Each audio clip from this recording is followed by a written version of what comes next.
காலையில எழுந்து சாப்பாட்டுக்காக சம்பாதிக்கிறதே பெரிய விஷயமா இருக்குது உத்தரப்பிரதேசலயும் பீகார்லயும்.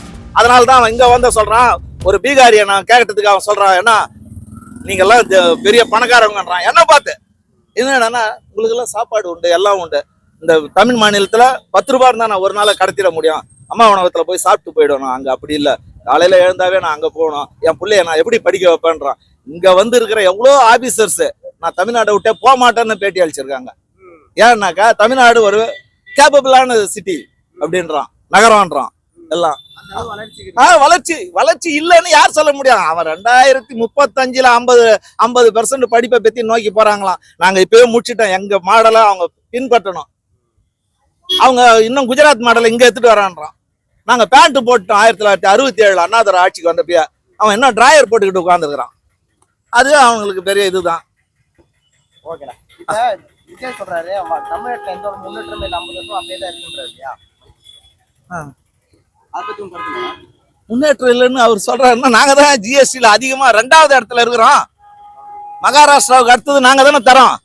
அந்த பணத்தையே திருப்பி தர மாட்டேன்றான். கேட்டாக்க சொல்றாங்க, அது யாரு, அந்த நிர்மலா சீதாராமன், வெங்காய விலை ஏறி எடுத்தனா நான் வெங்காயம் சாப்பிடறது இல்லை. நீ வெங்காயம் சாப்பிட்டா என்ன, சத்தா என்ன, எங்களுக்கு யாருன்னு அதை பத்தி பேசினாக்க ஒரு ஒரு ஒரு இந்தியாவின் நிதி அமைச்சர் இப்படி ஒரு பதில் சொல்றாங்கன்னா பொறுப்பற்ற தனம் நான் சொல்லுவேன். அவங்க நிதி அமைச்சரா இருந்து என்ன பண்ணிருக்காங்க சொல்லுங்களேன். இல்ல, நிதி அமைச்சரும் இந்தியாவுடைய நிதி அமைச்சரா தான் இருக்காங்க. எல்லா மாநிலத்துக்கும் சமமா தான் பார்க்கணும். ஆனா தமிழ்நாட்டுக்கு மட்டும் ஒரு ஒரு தள்ளி வச்ச மாதிரி. அதுக்கான காரணம் என்னன்னா, இதை கொஞ்சம் பின்னோக்கி பாத்தீங்கன்னா, அவங்க வந்து 4 வர்ணம் 4000 ஜாதி இதெல்லாம் இருக்கணும்னு விரும்புறாங்க. இன்னைய வரலாம் திருப்பி பின்னோக்கி இழுக்கிறான் நம்மள. அதுக்காக தான் அவங்க இவ்வளவு பாடுபடுறாங்க. ஒற்றை கலாச்சாரத்தை எடுத்துட்டு வரணும், ஒரே மொழி, ஒரே கொள்கை, ஒரே தேர்தல், இதெல்லாம் எதுக்காக செய்யறாங்க? இதுக்குதான். அதை நோக்கி தானே நம்மளை பயணப்பட வைக்கணும். நம்மளை தள்ளலான்னு பாக்குறாங்க. தள்ள முடியாத மாநிலத்துல தமிழ்நாடும் ஒண்ணு. அது அவங்களுக்கு கோபம் ஆகுது. கோபம் வந்தா உங்களுக்கு பணம் தர முடியாது அப்படின்றாங்க. என்னடா நாங்க கட்டின பணத்தை திருப்பி எங்களுக்கு ரிலீஸ் பண்றாங்கன்னா பண்ண முடியாதுன்றாங்க. அதுவே பெரிய போங்கு அப்படிதான் சொல்லணும்.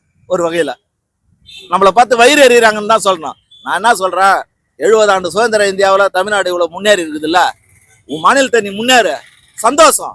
வரவங்கெல்லாம் இங்க வேலை செய்யறாங்க. அவங்கள பார்த்து நாங்கெல்லாம் பொறாமப்படல.